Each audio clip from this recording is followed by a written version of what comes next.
I stood in the pouring rain, staring at a small mahogany casket being lowered into a hole that looked too dark, too deep for a 9-year-old boy. Mud splattered onto the hem of my black dress, soaking through the fabric, chilling me to the bone. The minister cleared his throat, his eyes scanning the empty folding chairs set up in the front row. "Lisa," he whispered, leaning in close. "Should we wait a few more minutes? For your family." I looked at those empty seats, 5 of them reserved for the people who shared my DNA. They were dry, untouched. "No," I said, my voice sounding strange and hollow in the wet air. "Start. They aren't coming." As the first shovel of earth hit the wood with a thud that echoed in my chest, my phone buzzed in my pocket. I pulled it out, shielding the screen from the rain, expecting maybe a desperate apology, a car breakdown excuse. Instead, a text from my mother lit up the glass. "Stop being dramatic. The funeral is just a formality. Bring the insurance papers to Sarah's engagement party now. We need to settle this." I stared at the words until they blurred. My son was being buried, and my mother was worried about paperwork for a party. Before I tell you what I did when I walked into that luxury party covered in cemetery mud, drop a comment telling me where you're watching from and what time it is. I want to see how far this story travels. I didn't go home to change. I didn't scrape the cemetery mud off my heels or wipe the rain from my face. I got into my car and drove 20 minutes to the Grand Oak Country Club, gripping the steering wheel until my knuckles turned white. The heater blasted against my frozen skin, but I couldn't feel it. All I could feel was the phone buzzing in my pocket again. Another demand, another ping, another reminder that my grief was on a timer set by my mother. When I handed the valet my keys, he hesitated, looking at the dirt on my hem, then at the pristine white columns of the clubhouse entrance. I walked past him without a word. Inside, the air smelled of expensive perfume and roasted garlic. Laughter drifted from the ballroom, light and airy, the sound of people whose biggest worry was whether the champagne was chilled enough.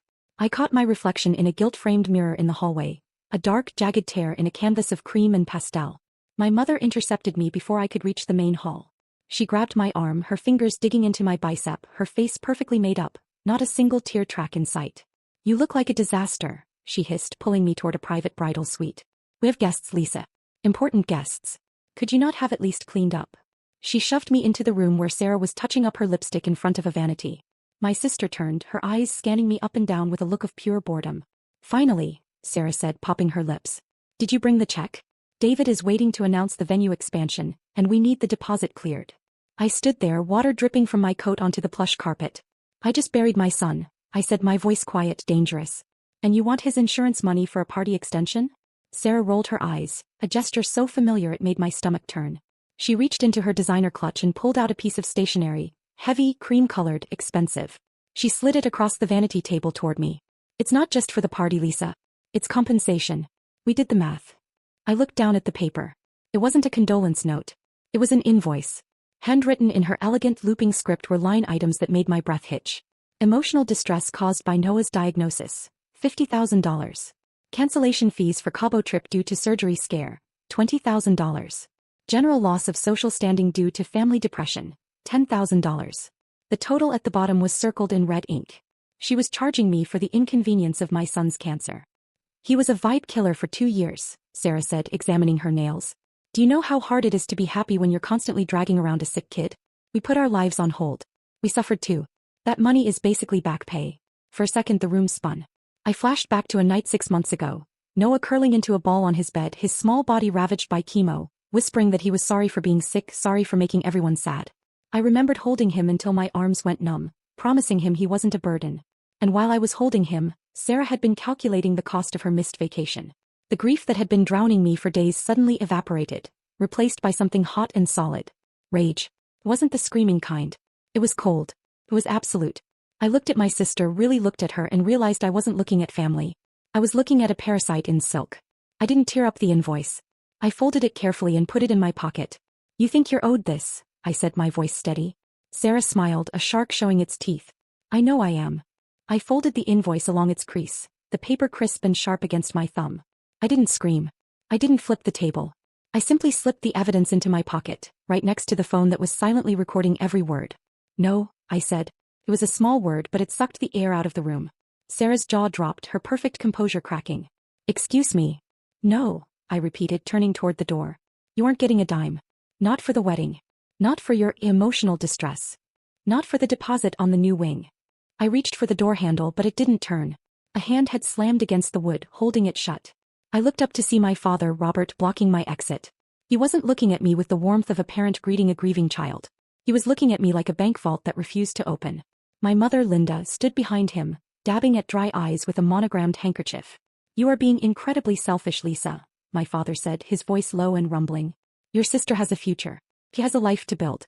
Noah is gone. Hoarding that money won't bring him back. It's immoral to let it sit in an account when your family is suffering." "Suffering?" I asked, looking around the private suite that likely cost more to rent for an hour than I made in a month. "You're drinking Dom Perignon while I have grave dirt under my fingernails. You don't know the meaning of the word." My mother stepped forward, her voice trembling with a performance worthy of an Academy Award. "We are destitute, Lisa. We spent everything trying to maintain our image during that difficult time. We have debts. If you don't help us, we lose everything." "That's a lie," I said flatly. "You just bought a boat." My father's face turned a shade of purple I hadn't seen since I was 16. He stepped closer, using his height to intimidate me, a tactic that used to work. "It didn't work today. Listen to me," he hissed.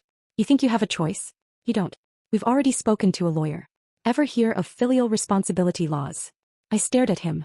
The term sounded vague, archaic. "In this state," he continued, a smug smile touching his lips, "children are legally required to support indigent parents. If you refuse to share that insurance payout voluntarily, we will sue you for support. We will claim destitution. We will garnish your wages, seize your assets, and drain that trust fund dry in legal fees until you are left with nothing but the clothes on your back." "You would sue your own daughter," I whispered, "for money meant to honor your dead grandson?" "We will do what is necessary to survive," my mother said, her voice turning steel hard. "The court will see a wealthy young woman abandoning her aging, struggling parents. They won't see a grieving mother. They'll see a piggy bank." My father leaned in, his breath smelling of scotch and mints. "You have 24 hours to transfer the funds. Or we file the lawsuit on Monday morning. We will bleed you dry, Lisa. Don't test us." He stepped aside, opening the door with a mock gesture of chivalry. The sounds of the party crashed back in. Laughter, clinking glasses, a jazz band playing something upbeat. I walked out into the hallway, my heart hammering against my ribs, not from fear, but from a terrifying, icy clarity. They weren't just bad parents. They were predators. And I knew exactly what I had to do. I didn't storm out. I didn't break down sobbing in the hallway. I walked calmly past the ballroom, past the valet who tried to hand me my keys, and into the cool night air. I dialed David's number before I even reached my car. David wasn't a family friend. He wasn't a sympathetic shoulder. He was a shark in a three-piece suit, the kind of lawyer you hire when you want to burn the earth, not bridge gaps. "David," I said when he answered on the second ring. "I need you to clear your schedule for tomorrow morning. We're going to war." "What did they do?" His voice was sharp, immediate. "They threatened me with a filial responsibility lawsuit. They want the entire trust fund. They called Noah a burden. Be at my office at 8 a.m., he said. Bring everything." The next morning, David's office felt like a fortress. The air conditioning was set to a temperature that kept you alert. The glass walls overlooking the city skyline were spotless. I sat across from him, laying out the timeline, the invoice, the threats. David listened without interrupting, his eyes narrowing as I described the filial responsibility threat. "It's a desperate move," David said, tapping a silver pen against his desk. "But in this state, if they can prove destitution, it's not impossible. It's rare, but it's a real threat. We can't just fight this defensively, Lisa. If we go to court arguing about their finances versus yours, we might get stuck in litigation for years. We need to destroy their credibility before a judge ever sees a filing." "I know," I said. "That's why I prepared." I reached into my bag and pulled out a small, rugged-looking device. It was a trail camera, the kind hunters use to track deer in the woods. Camouflage casing, motion-activated, night vision. David raised an eyebrow. "I had a feeling," I explained, my voice steady. 2 days before Noah died, Sarah made a joke about how expensive cemetery plots were. She asked if we couldn't just cremate him and save the real estate. Made my skin crawl. So the day before the funeral, I went to the cemetery early. I installed 3 of these in the trees surrounding the plot. High up. Hidden. David picked up the camera, turning it over in his hands. A slow, predatory smile spread across his face. "And what did you find?" "They think I'm just a grieving mother," I said. "They think I'm weak. But I knew they wouldn't be able to resist. I knew they'd go there." "Lisa," David said, leaning forward. "If you have what I think you have, we don't just win a lawsuit.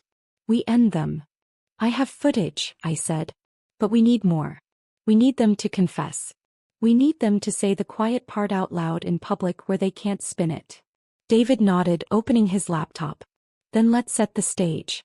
You're going to that engagement party next week. The big one. And you're going to bring this. He pointed to the trail camera. We're going to turn their own vanity into their execution. What we planned wasn't just a legal defense. It was psychological warfare. We weren't waiting for subpoenas. We were setting a trap and letting them destroy themselves. When I left his office, I felt something new. I wasn't surviving anymore. I was hunting. A week later, I entered the Ritz-Carlton ballroom transformed, tailored crimson dress, flawless composure. I didn't look broken. I looked dangerous.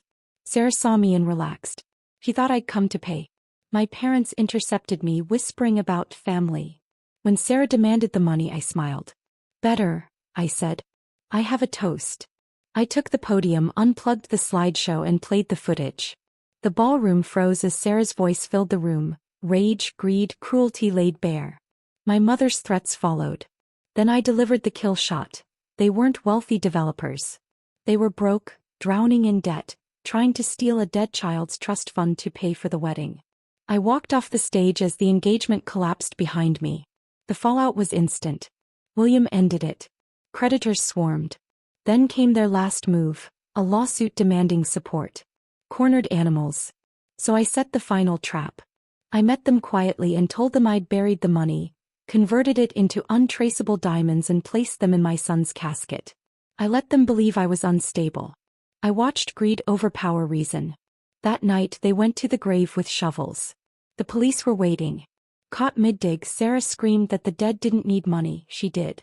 That was the truth of her. As they were arrested, she demanded to know where the diamonds were. I leaned in and whispered, there were no diamonds. Just gravel. Their conviction ended everything. The lawsuit, their leverage, their lies. Months later, I stood at the grave in peace. The money became Noah's haven, a refuge for siblings of terminally ill children. I lost the family I was born into, but I saved myself. Blood makes you related. Loyalty makes you family.